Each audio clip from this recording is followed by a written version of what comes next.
and welcome to part 2 on how to write an advanced high school college level thesis. I'm going to just merge these together to give you a new topic to write about. So although lesser cause contributed to the event, whoopsies, it was ultimately greater cause that led to the event.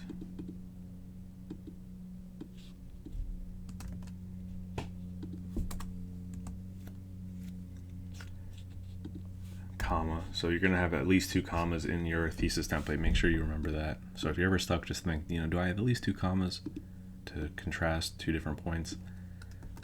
I'm going to make this simple, thereby thus showing why it was a big deal or why it's important. I'm going to delete this just to make it easier. Thereby thus, and here you put why it was such a big deal or show why it is important. And I'm going to delete that.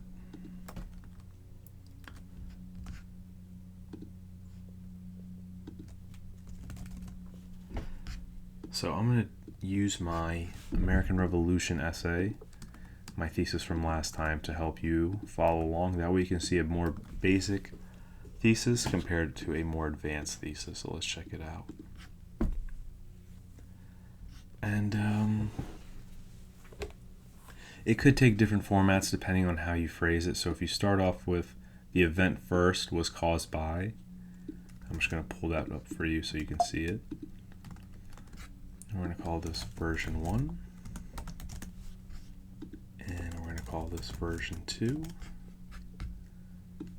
Change that color code so you can follow along. It's not.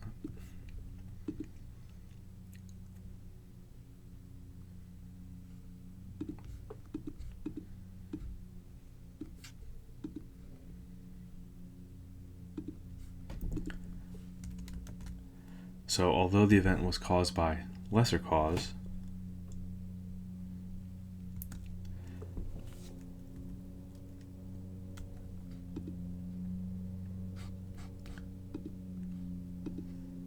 the event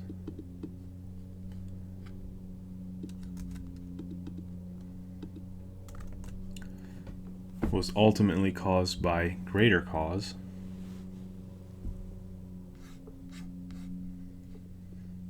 and the part 3 remains the same.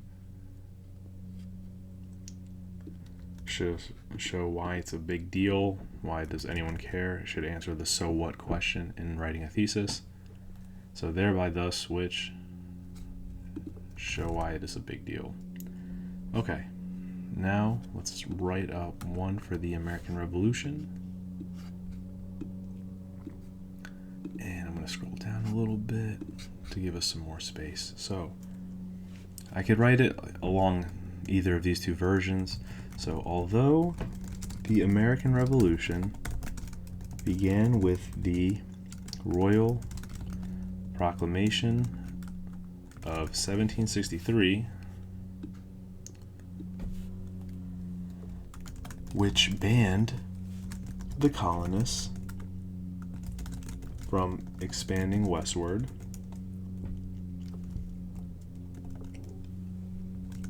the revolution was primarily fought because Americans were taxed without representation in Parliament, comma, thereby, or you could say thus, showing. Now it's time for the significance. Why is this important? Why does anyone care? Well, it shows that not all the causes were equally weighted or important.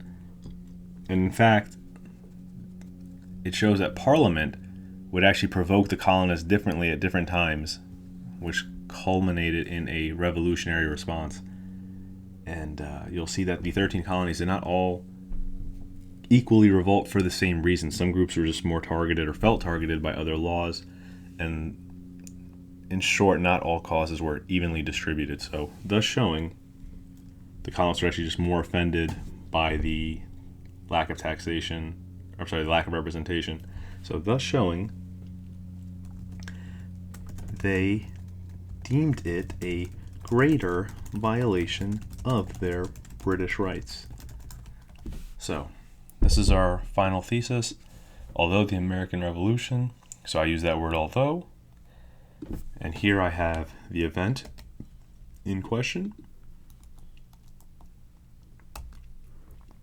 And what is the lesser cause? I'm going to say it's the Royal Proclamation of 1763, which banned the colonists from expanding westward. It was a cause. If you read the Declaration of Independence, you'll know it was a factor. In fact, they did violate the proclamation and moved westward anyway. And of course, Britain didn't like that. So this was the early signs that they were ready to protest or not respect British law in the American colonies.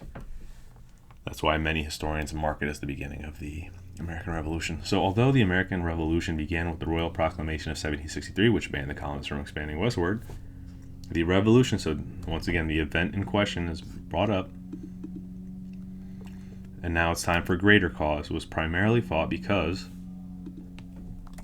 Americans were taxed without representation in Parliament,